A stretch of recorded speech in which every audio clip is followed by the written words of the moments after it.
The 2026 NBA draft class has been special, with so many players deserving a nod for the all-rookie teams. And with the season concluding in a couple weeks, I thought, why not drop my prediction for the all-rookie teams this season? Hello everyone and welcome back to Step Back with Zach, and in today's video, I will be doing my all-rookie list. So we're going to start with the all-rookie first team to start with, and first up I have, to nobody's surprise, Cooper Flagg of the Dallas Mavericks. Cooper Flagg all year has been in contention for the Rookie of the Year award, alongside someone else that we will be talking about in the first team. However, Cooper Flagg is averaging 20 points per game, which is first amongst all rookies, along with 7 rebounds, which is fourth among all rookies, and 5 assists, which is second among all rookies. All of those stats are rounded, keep in mind, while averaging 1 steal and 1 block per game as well, which are both in the top 5 for rookies. He has easily been the best player on the Dallas Mavericks this season, with insane roster turnaround, the departure of Anthony Davis, the injury to Kyrie Irving. It's been a very inconsistent ride for Cooper Flagg, but he has been stepping up tremendously.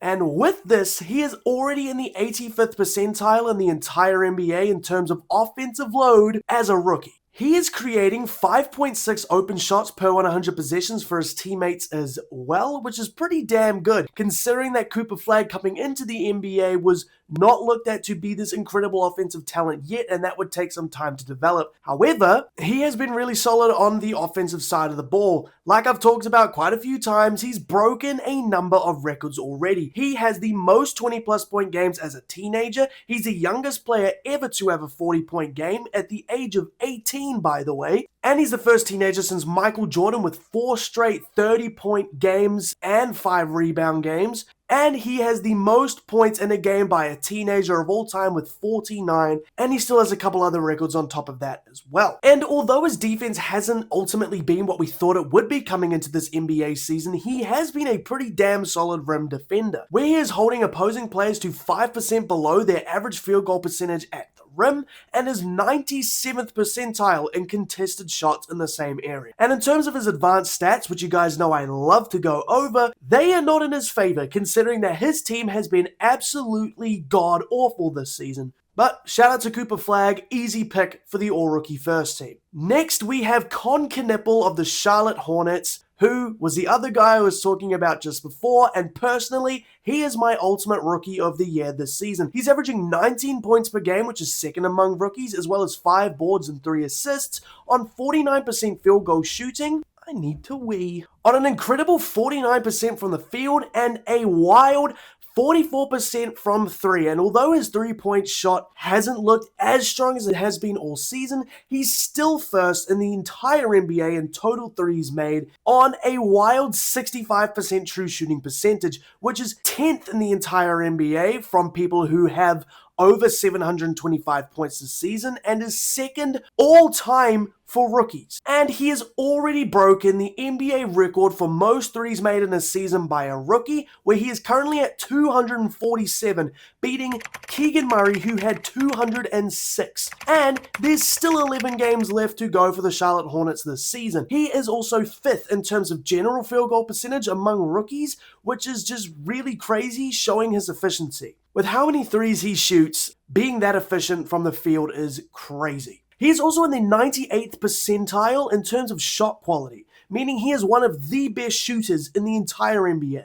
He's also been pretty damn stout on the defensive side of the ball. He's not going to get 3 steals a game or anything, but he's really good at moving his feet laterally. He's good at staying in front of his assignment. He's actually just been really solid on that side of the ball, and a lot of metrics would actually have you believe that he is a better defender than Cooper Flagg. And as well, his team is 3 points per 100 possessions better when Con Knippel is on the court. Shout out to him, he is my rookie of the year. Now for the next 3 players on the all-rookie first team, we're not going to go as in-depth about them because the other 3 just do not stack up in terms of Rookie of the Year chances as the top 2. However, they've still been really damn good. Next, we have VJ Edgecombe of the Philadelphia 76ers. Now, I feel like those top 3 are pretty cemented. Like, that's unanimous that those 3 are going to make it. VJ Edgecombe is averaging 16 points per game, which is 3rd amongst rookies, to go along with 6 rebounds and 4 assists on a pretty not great 43% from the field and 35% from outside. He has been debatably one of the better perimeter defenders of the entire draft class. He's averaging 1.4 steals, which is first among rookies and 17th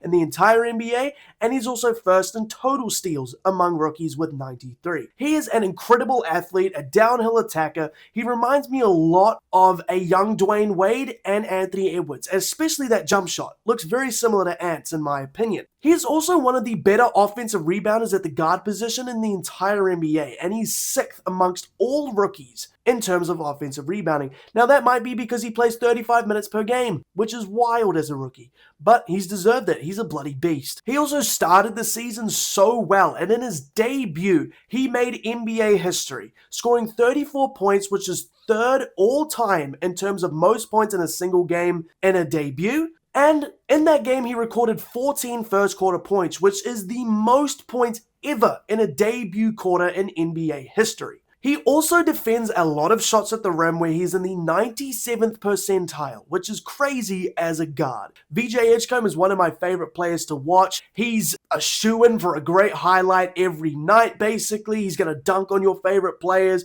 He's got a pretty decent handle. He just needs to get a little bit better at shooting and his decision-making in terms of shot selection. Shout out VJ Edgecombe. Now, the last 2 spots in the All-NBA first team have been discussed and debated heavily. Who's going to be in here? Who knows? There's a lot of deserving candidates. But I have gone with one of these spots being Dylan Harper of the San Antonio Spurs. Now, if you want to call this bias, sure. I don't really care. I think Dylan Harper has easily deserved this spot. And yeah, I am a San Antonio Spurs fan, but that ultimately is not what has driven me to have him here. Dylan Harper is on the best team here. That's not even a debate. And he is the only one coming off of the bench. Now, if you don't know much about San Antonio Spurs basketball, you're probably thinking, well, he's coming off the bench, so it must mean he's not as good, right? No, he's competing with De'Aaron Fox and Stephon Castle for a starting spot. So, bloody hell, that rain is insane. If you guys can hear the rain, I apologize, by the way. It is absolutely pissing down here. It's been nuts. But Dylan Harper one day will be in the starting 5, just not right now. Anyway, playing the least amount of minutes of any person I have in the All-Rookie first team, he's averaging 11.5 points per game, which is 9th amongst rookies, along with 3 rebounds and 4 assists. Those 4 assists being 5th amongst all rookies, on a pretty damn good 49.5% field goal shooting. Now, something that was knocked against Dylan Harper a lot at the start of the season in particular was his lack of a consistent jump shot, where overall, still he is shooting 31.1% from 3 this season. However, since February 1st, he has gotten this up to 42% on still decent volume. So he has really been looking way more confident in terms of his jump shot out there and has looked way more decisive as well. He is easily one of the best downhill attackers in the entire NBA, really good at getting 2 feet in the paint and kicking it out to an open man or finishing at the rim. He's a really damn good rim finisher. Pause, where he can finish with either hand. He's also able to generate 6.3 open shots per 100 possessions for his teammates, which is really damn impressive, and he is also in the 94th percentile in terms of passing quality, meaning he throws some pretty damn good passes. He will be an incredible offensive player for years to come. If that jump shot can even more work itself out, that will be welcomed. And with more minutes, he will definitely look way better as well. His per 36 numbers are really damn impressive too. He's also a decent defender. He can stay in front of his assignments. He's quick, he's athletic, and although he's not Stephon Castle on that side of the ball, he is still pretty damn good. Shout out to Dylan Harper, All-Rookie first team nod for him. Now, finally, this one, if you guys aren't so in tune with the NBA, you probably won't even know who this guy is. However, I have Maxime Reynaud of the Sacramento Kings to round out my all-rookie first team. Now, Maxime Reynaud is averaging 12 points per game, which is 8th amongst all rookies, to go along with 7 rebounds, which is 2nd among rookies, on 57% from the field and 61.1% true shooting, which is only behind Con Knippel in terms of true shooting percentage leaders among rookies. He was picked 42nd overall, by the way, which is the 12th pick in the second round. He started the season barely getting any burn from Coach Doug Christie, but since early December, he has turned into a really quality starter and has looked really solid at times as well. Since February 1st, he is averaging 16.4 points per game along with 9 rebounds. Really looking more and more confident out there as the season has gone along, and considering all the injuries to everybody on the Sacramento Kings, he's really stepped up and played really well. The rookies on the Kings have actually been pretty solid, with like Neat Clifford and Dylan Cardwell as well. He is shooting 78% at the rim this season, and believe it or not, he had his best game all year against Victor Wembanyama, where he scored 32 points against his fellow Frenchman. Now, a big knock though against Maxime Reynaud is that his defense is pretty whack. But like I said, as his confidence grows and he gets even more opportunity, I do think that his defense is going to improve a lot. We see a lot of the time the white European players just aren't that great at defense. So maybe he can break the stereotype. I don't think so. But Maxime Reynaud is a very, very deserving candidate of all-rookie first team. Shout out to him. Then next up, we're going to talk about the all-rookie second team. Now, I'm not going to go as in-depth with these guys. However, they definitely still deserve to be mentioned here. First, in my all-rookie second team, I have Cedric Coward of the Memphis Grizzlies. Cedric Coward, coming into this NBA season, is one of the older rookies in the entire NBA. I'm pretty sure he's like 23 when the season began. But he is averaging 13.4 points per game, which is 5th among rookies, 6 rebounds, which is 5th among rookies, and 3 assists on 58% true shooting. The Memphis Grizzlies are definitely better when he is playing. They are 6 points per 100 possessions better when he is on the court. He's also a really solid defender. He averages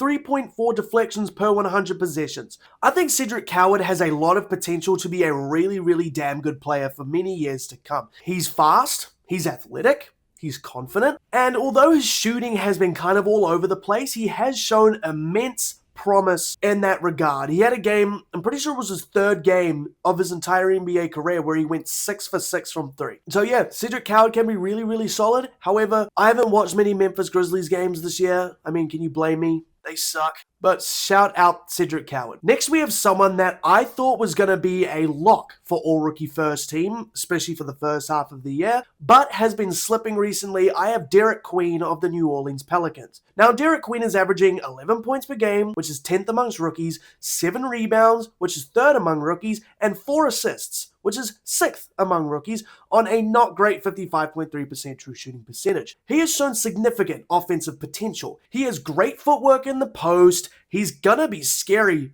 in the post for years to come. He's a big dude. He's good at backing down his opponents. And when he's not able to create a good shot for himself, he's a pretty solid passer as well. He's a decent rebounder to go along with it. And because of all this, he leads rookies in triple doubles, where, I mean, to be fair, it's not that hard when no rookie has a triple double aside from him, but he has already recorded 2 this season. And yeah, he could potentially be a triple double threat for his entire career. However, Derek Queen is not good at defense. Like, he's really, really sorely lacking any defensive talent. He's slow, he's not really committed on that side of the ball, and I think as the season stretch has come down to it, the New Orleans Pelicans are winning a lot more because Derek Queen is not playing as many minutes. So if Derek Queen can pick up that defensive side, then yeah, he can be a lot better. But because of his defensive lapses, I just don't think he can be in the first team. Next, we have Ace Bailey of the Utah Jazz. Ace Bailey is one of the better scorers of this draft class, where he is averaging 13.4 points per game, which is 4th amongst rookies, to go along with 4 rebounds and 2 assists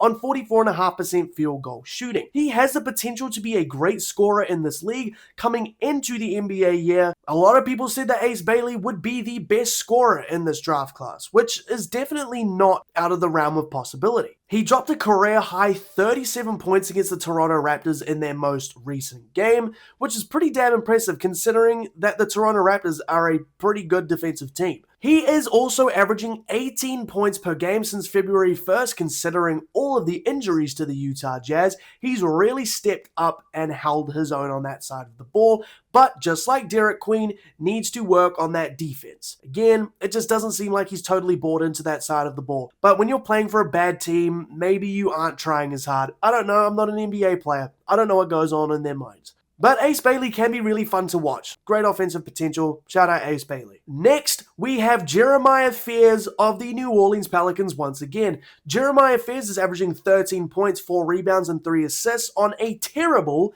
51.8% true shooting percentage. He has been pretty inconsistent lately as he has been moved back to the bench ever since the return of DeJounte Murray. Now, recently he did have a 28-point game, shooting 5 for 6 from 3 against the LA Clippers, showing his offensive potential. And in my opinion, his ultimate ceiling, he can be a really damn solid two-way player. Maybe not the best shooter, but he's really good at attacking downhill. He's scrappy, he's quick, and like he always likes to say, he's got zero fears. I do like Jeremiah Fears every single time I've watched him, but he's just, he's a rookie. Doesn't make great decisions a lot of the time, but he can be really, really solid. And I would think that he would be a lot better on another team, or if DeJounte Murray ends up leaving. He just needs more burn. But I really do like Jeremiah Fears. Now, lastly, for my all-rookie teams, to round out the second team, I have Ryan Kalkbrenner of the Charlotte Hornets. Now, Ryan Kalkbrenner's stats are not going to jump off the page at you, like he's averaging 8 points, 6 rebounds, but what he has got over every single other player in the rookie class is that he is the best rim protector among all rookies. He is leading the rookies in terms of block shots per game and total, where he is averaging 1.5 blocks per game. He is also holding opposing players to 10% below their average field goal percentage at the rim. That's not just among rookies, that's across the entire association. He's really, really good at finishing inside and catching alley-oops and throwing them down. He's shooting 82.3% at the rim, which helps contribute to a really damn impressive